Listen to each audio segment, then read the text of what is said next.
Sir joint collector గారు డబ్బులు అడిగారు, అవును రైట్? అవును సార్. ఆయన పైన కలెక్టర్ గారు ఉంటారు కదా, అవును. ఆయనకి ఎప్పుడైనా వెళ్ళి కంప్లైంట్ ఇవ్వడం ప్రయత్నం చేశారా? నేను ఒకసారి పోయి అడిగిన సార్ ఆహా. ఫస్ట్ ఆ రిజెక్ట్ అప్పుడు, ఎందుకు పడుతుంది ప్రాఫిట్ ఎట్లా అన్నాడు. ఎందుకు పడుతుందో మాకేం తెలుస్తుంది సార్, ఉటీనే ఎందుకు పడుతుంది, ఏం పడదు, ఏదో ఉండి ఉంటుంది. అరే ఏముందో అదన్నా చెప్పు సార్, అది నాకెట్లా తెలుస్తుంది, గ్రౌండ్లో మీరు అప్లై చేసుకొని తెలుస్తుంది, ఎంఆర్ ఆఫీస్లో కనుక్కోరు, వాళ్ళు అన్నీ కరెక్టే ఉన్నాయంట సార్. అంటే కరెక్ట్ ఉంటే ప్రాఫిట్ ఎట్లా ఎందుకు పడ్డది, కరెక్ట్ ఉంటే ఎందుకు పడ్డది ప్రాఫిట్ ఎట్లా, అట్లా ఏం పడదు సార్. అది పడ్డది సార్, ఎందుకు పడ్డదో మీరన్నా చెప్పండి సార్, మరి దానికి రీజన్ చెప్పండి.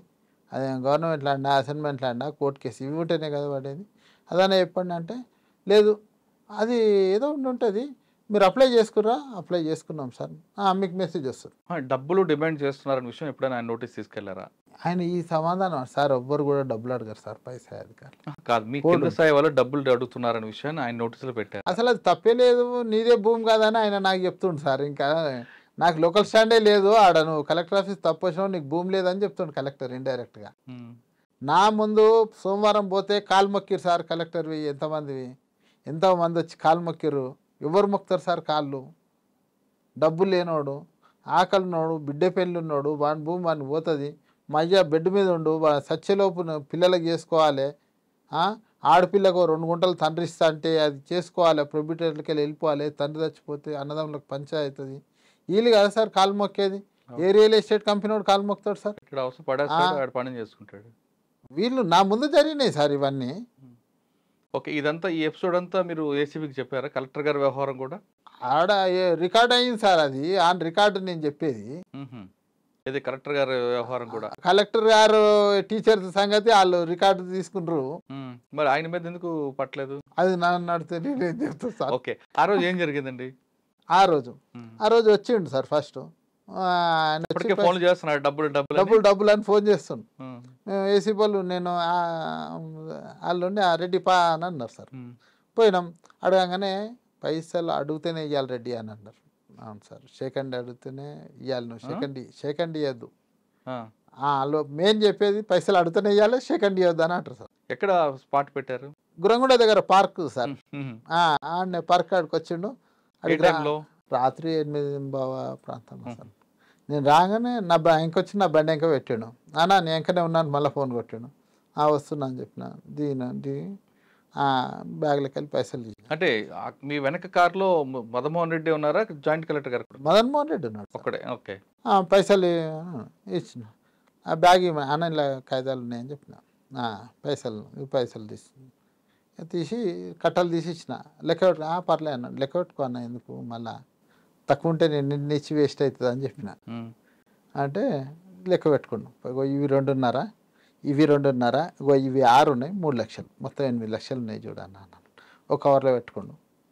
సరే అన్న, మంచిది అన్న, ఇంకా ఫైల్ ఇస్తాను అంటే, ఇంకా ఫైళ్ళు ఉన్నాయంటే తీసుకురా నా చేద్దాం అన్నాను. అన్నాక నేను డోర్ తీసి అట్లనే ఉంచిన, దిగిన, ఇంకా ఒక కారులో కారు కింద డోర్ వేస్తే వెళ్ళిపోతాడు కదా సార్, వాళ్ళు ఏసీ వాళ్ళు నాకు ఇచ్చిన సిగ్నల్ అది, నువ్వు డోర్ వేసి వెళ్ళిపోతాడు.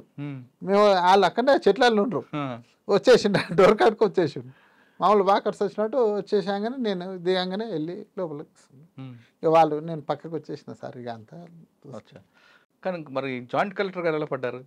ఈయన చెప్పేసిండు నాకేం సంబంధం లేదు, జాయింట్ కలెక్టర్ గారు మాట్లాడమంటే నేను మాట్లాడినా, వాళ్ళు ఆయన కోసమే ఈ డబ్బులు అని అన్నాడు. అప్పుడు వాళ్ళు కెమెరాతో షూట్ చేసుకుంటూ మరొకసారి చెప్పమన్నారు, చెప్పిండు. అది నంబర్లతో ఫోన్ కలపంటే ఫోన్ కలిపిండు. ఆయన అవుటర్ రింగ్ రోడ్ కాడున్న, అవుటర్ రింగ్ రోడ్ ఎక్కే దగ్గర, అంబర్పేట కాడ అవుటర్ రింగ్ రోడ్ ఎక్కే దగ్గర ఉన్న ఆడికి పైసలు తీసుకొని మొత్తం ఇచ్చిండు, అమ్ముతానంటే 8 లక్షలు ఇచ్చిండు అని జాయింట్ కలెక్టర్ అన్నాడు. మొత్తం 8 ఇచ్చిండు అని నేనే చెప్పిండు. అవుటర్ రింగ్ రోడ్ ఎక్క దగ్గర, అంబర్పేట కాడ ఉన్న అవుటర్ రింగ్ రోడ్ ఎక్క దగ్గర ఉన్న అడిగిరా పైసలు తీసుకొని అని చెప్పిండు. రాత్రి పోయిండు. ఫస్ట్ ఆయన పంపించారు మదన్మోహన్ రెడ్డిని, పంపించగానే 8 లక్షలు ఇచ్చేసి ఆయన కిందికి దిగాగానే వెళ్ళిపోయి పట్టుకొని జాయింట్ కలెక్టర్ పట్టుకొని కలెక్టర్ ఆఫీస్ తీసుకుని ఏమన్నాడు ఆయన? ఇక ఆయన వాళ్ళు మాట్లాడుకుంటారు. మిమ్మల్ని చూసాడు అప్పుడు? చూసి ఏమంటాడు? నన్ను నేను ఏమంటే పెద్ద స్థాయి అధికారులు కదా సార్, అంటే నేను నిన్ను అడిగినా అన్నాడు, నీ పర్మిషన్ లేని వాడు అడుగుతాడా అని నేను అన్నా. నీ పర్మిషన్ లేని ఆయన సీనియర్ అసిస్టెంట్ 8 లక్షలు అడుగుతాడా ఏం మాట్లాడుతున్నావు అన్నాను. నాకు కూడా తెలియదు. నీకు తెలియకపోతే నువ్వు జాయింట్ కలెక్టర్వే కాదు, నువ్వు అటెండర్ కూడా పనికిరావు.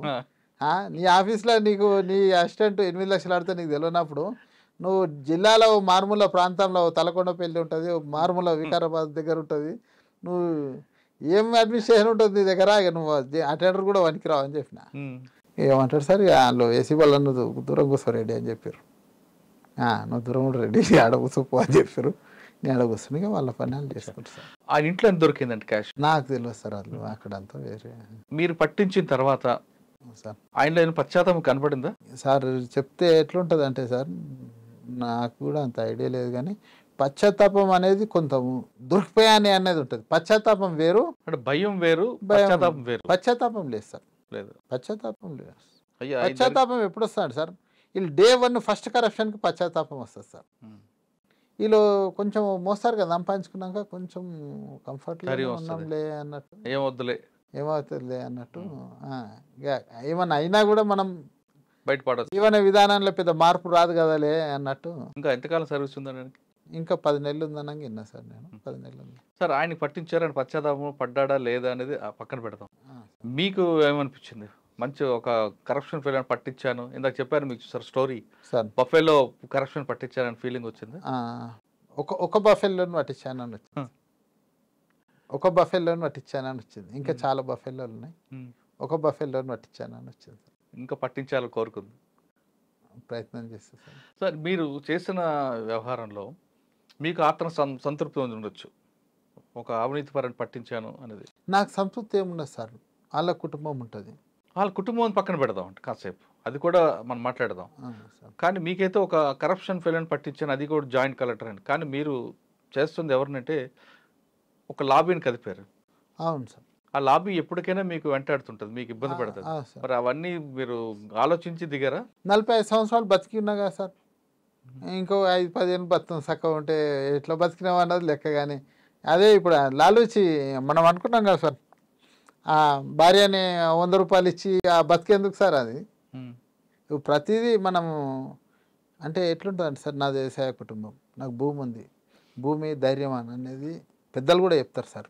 పిల్లని ఇష్టోళ్ళు పిల్లని చేసుకునేటోళ్ళు వెంకటికి ఊర్లలో భూమి ఎంత ఉంది అంటే, భూమి ఏమో అన్న, అరే భూమి ధైర్యం, భూమి పొట్ట బట్టకు సాగు ఉండదు, ఆప సాగు భూమి అని అంటారు. ఇవాళ పరిస్థితి ఎట్లయిపోయిందంటే, ఎంత భూమి ఉంటే అంత భయపడాలి, ఎంత డబ్బులు ఉంటే అంత భయపడాలి. అరే నాకు ఏమన్నా ప్రాబ్లం వస్తుందేమో అధికారులతో, నాకు కూడా భూమి ఉంది, ఏమన్నా అంటే నా భూమికి ఏమన్నా ప్రాబ్లం అవుతుందేమో, నాకు కూడా పనిపడి పోవాల్సి వస్తుంది, నాకు వ్యాపారం ఉంది, నా వ్యాపారంలో ఏమన్నా ప్రాబ్లం వస్తుందేమో అంటే దేనికోసం భయపడడానికి డబ్బులు సంపాదిస్తారా, ధైర్యంగా ఉండడానికి డబ్బులు సంపాదిస్తున్నామా అన్నది ఆలోచన. అంటే మీరు అంటుంది వాళ్ళేం దాడి చేస్తారని భయం కాకపోయినా మిమ్మల్ని ఆర్థికంగా అనగదొక్కడానికి కూడా వాళ్ళు ప్రయత్నం చేస్తారు. ఇంట్లో ఒక 3 బస్తాలు బియ్యం ఉన్నాయి సార్, 6 నెలలు వస్తాయి. 6 నెలల్లో ఇంకో 3 బస్తాలు కొనుక్కుంటే ఇంకో 6 నెలలు వస్తాయి. అంత మటుకైతే ఉంటుంది కదా. మీకున్న వ్యవసాయ భూములు అన్నీ కూడా ఏదో రకంగా ఇబ్బంది పెట్టచ్చు కదా వాళ్ళు.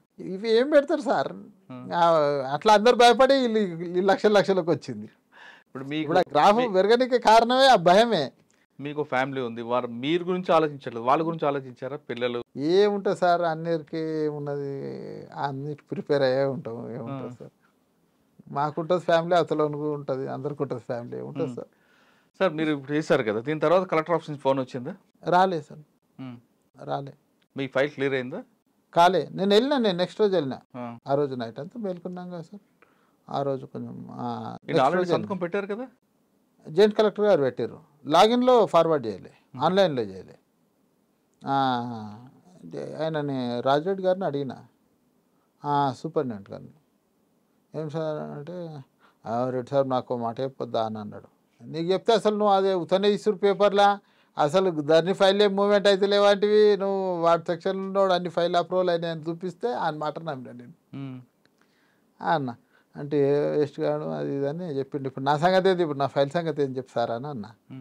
లాగిన్ ఎవరికి ఇస్తారు ఇన్ఛార్జ్, ఇవ్వగానే చేపించేస్తాను, నీ జెన్యున్ ఫైల్ నేను కూడా కనుక్కున్నా చేసేది. సార్ జాయింట్ కలెక్టర్ గారు వచ్చే వరకు మరి లాగిన్ ఎవరికి ఇస్తారు, అది పాస్వర్డ్ ఎవరికి incharge, joint collector incharge additional charge ఎవరికి ఇస్తారో, లేకపోతే రెగ్యులర్ పోస్టింగ్ ఇస్తారో, ఎవరు జాయింట్ కలెక్టర్ ఉంటే అలాగే లాగిన్ ఇస్తారు. కానీ కలెక్టర్ గారికి వెళ్ళదు మీరు? లేదు, ఈ జాయింట్ కలెక్టర్ లాగిన్లోంచి కలెక్టర్ గారి దగ్గరికి వెళ్ళినాక వెళ్తా సార్, రేపు ఎల్లుండే పోయి అడుగుతా కలెక్టర్ ఇప్పుడు గారు. మిమ్మల్ని చూడగానే అందరూ కూడా కొంచెం పానిక్ అవుతారు కదండి, ప్యానిక్ అంటే సార్ భయపడతారు కదా. భయపడి ఏం చేస్తారు సార్? పని చేస్తారా? ఏదో చేయరు. మీకు ఇబ్బంది పెట్టాలని ఆలోచిస్తుంటారు కదా. ఇబ్బంది ఏం పెడతారు సార్? చెప్తేగా 3 బస్తాలు బియ్యం ఉన్నాయి ఇంట్లో, 6 నెలలు వస్తాయి. సొంతం ఇల్లు ఉంది, నాకు భూమి ఉంది. ఇంకేం చేస్తారు సార్? నాకు ఎదుర్కొనే దమ్ము కూడా ఉంది. ఏముంటుంది సార్, అందరి కుటుంబం ఉంటుంది, నాకుంటుంది, ఇటు అనుకుంటుంది, ఇంకోటి ఉంటుంది, అంతే ఇక. ఓకే, ఇప్పుడు మీరు ఇందాక మాట్లాడుతున్నప్పుడు వాళ్ళ కుటుంబం గురించి మాట్లాడారు, ఆ, జాయింట్ కలెక్టర్ గారు కానీ మదన్ మోహన్ రెడ్డి కానీ. ఆ, వాళ్ళకి ఒక ఫ్యామిలీ ఉంటుంది, ఉంటుంది. వీళ్ళు చేసే పని వల్ల వాళ్ళు కూడా ఇబ్బంది పడతారు కదండి. మరి దానికి వాళ్ళు బాధ్యత వహించాలి సార్. ఇప్పుడు నేను ఉద్యోగం చేస్తున్నా, మీరు ఉద్యోగం చేస్తారు, మీరు నడుపుతారు, ఇదంతా నిజాయితీగా కుటుంబాన్ని నడపడానికి వాళ్ళు తలెత్తుకొని తిరగనికినే కదా సార్ ఇవన్నీ. అవును. వీళ్ళు ఏమో తల దించుకునే పని వాళ్ళు చేస్తే మనం బాధ్యత వహించలేం కదా సార్. కానీ మీరు బాధ ఒక అనిపిస్తుంది. మానవతా హృదయంతో ఆలోచించారా? అంటే నాకు వీళ్ళని చూసి ఏమనిపిస్తుంది అంటే, ఒక తాగుబోతు భర్త భార్యని చిన్నప్పుడు చూసేది సార్, ఇప్పుడు అవి లేవు సీన్లు. ఇప్పుడు ఏదురా అన్న కాడికి వచ్చేసింది, కానీ చిన్నప్పుడు చూసేది తాగుబోతు భర్త భార్యను కొట్టి అవమానించేది, పిల్లలు మా నాన్న తాగొచ్చిండని అవమానపడేది. వీళ్ళని చూస్తే వాళ్ళ భార్య పిల్లలు అట్లా అవమానపడాలి అని నాకు అనిపిస్తుంది. మీకు అవమానపడ బాధపడ్డారా? వాళ్ళ భార్య పిల్లల్ని చూస్తే బాధ అనిపిస్తుంది.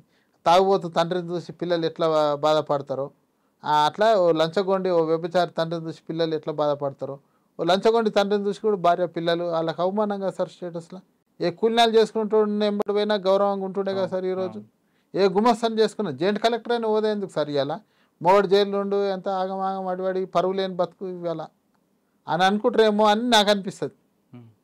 నిజంగా ఓ ప్రైవేట్ ఎంప్లాయీ ఓ గుమస్తం చేసుకున్న, ఓ కూలినాలు చేసుకునేటోళ్ళు చేసుకున్న గౌరవంగా బతుండే మంచిగా భార్య భర్తలు. అంటే మీరు ఆ కోణంలో కూడా ఆలోచించారు? ఆలోచిస్తా సార్. సార్ నాది ఏసీపీ ఫస్ట్ ప్రయారిటీ కాదు సార్, లాస్ట్ సార్. నాకు చాలా కేసులు ఉన్నాయి, పెద్ద చాంతాడు అంటుంటుంది నాది.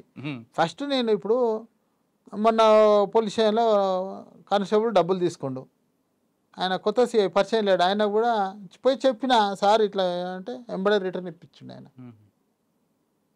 యాక్షన్ కూడా తీసుకోమని అడగలేను నేను. ఏ రిటర్న్ ఇచ్చిండు, వాళ్ళని తిట్టిండు నా ముందు, ఓకే ఇక సరేలే ఇక అని అనుకున్నాను నేను. యాక్చువల్గా ఏంది, ఆయన మీద పనిష్మెంట్ రిపోర్ట్ పెట్టి సార్ అనాలి, కాలే. ఆయన సరే తిట్టి డబ్బులు రిటర్న్ ఇప్పించిండు, తిట్టిండు, ఏదైనా ఉన్నా నాకు మళ్ళీ చెప్పు రెడ్డి ఇవన్నీ అని అన్నాడు.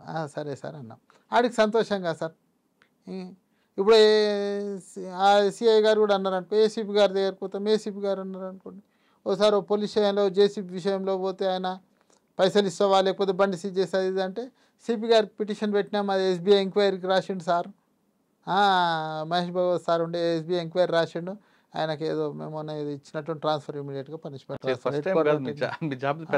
పెద్ద ఉంది సార్. ఎంఆర్ఓల మీద ఇచ్చి ఎంఆర్ఓ ట్రాన్స్ఫర్, ఆర్ఐలను ఇచ్చి ఆర్ఐలను ఫస్ట్ డిపార్ట్మెంటలే ఉంటుంది సార్.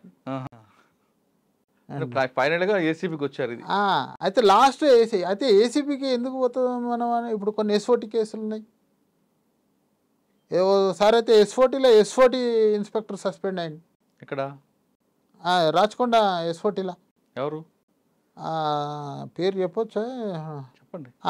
రత్నం గారని ఇన్స్పెక్టర్ సార్. ఎస్ఓటీలో మీరు అప్పుడు కూడా కంప్లైంట్ ఇచ్చారా? కంప్లైంట్ ఇచ్చినాం. అందులో కూడా కోర్టులు కొంతమంది ఉంటారు సార్, ములాఖాత్ ఉంటారు. ఆయన కూడా హైర్ ఆఫీసర్ ఉన్నప్పుడు, ఆనెస్ట్ ఉన్నప్పుడు కిందలోనే మళ్ళీ టీం మార్చి చేసాడు. సెక్స్ అయింది వాళ్ళని అక్యూజ్ని పడితే ఈ లింక్ దొరికింది. 6 మంది ఎగిరిరు. అప్పుడు జూ పార్క్లో విజిలెన్స్ ఎంక్వైరీ పెట్టించినాం. రికవరీలు అయినాయి, సస్పెన్షన్లు వచ్చినాయి, ట్రాన్స్ఫర్ శ్రీశైలం ట్రాన్స్ఫర్ చేసారు ఒక అంతా.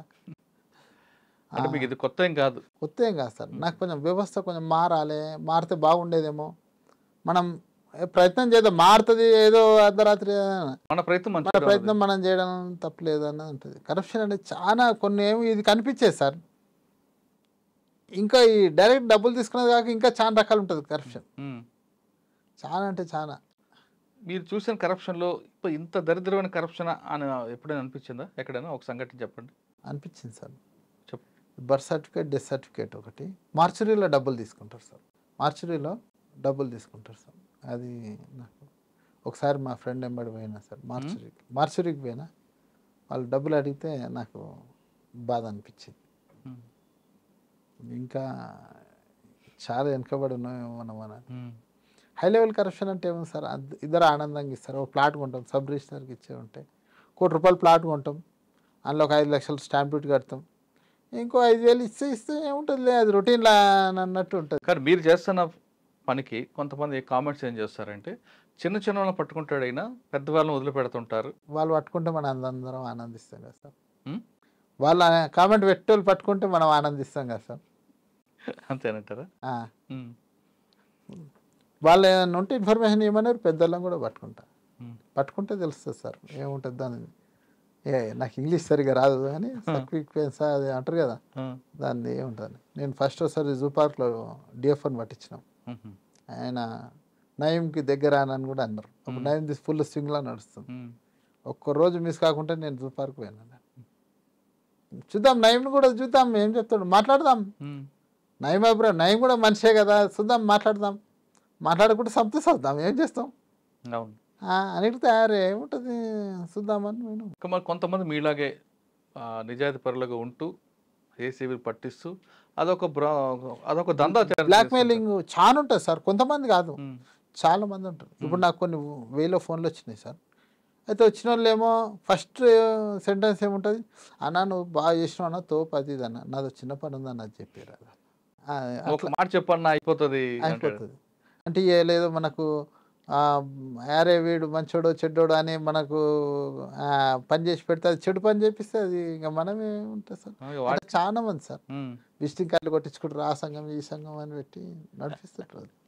అది చేసేటోళ్ళకు ఉండాలి. అది వీళ్ళు వీక్ ఉన్నందుకు వాళ్ళు చేపిస్తారు సార్. వీళ్ళే లోపాలు పట్టుకుంటారు, వాళ్ళు చేపిస్తారు, వీళ్ళు చేస్తారు. నా దగ్గర అది ఉండదు, నా దగ్గర వచ్చేటోళ్ళకి పైసా ఖర్చు ఉండదు.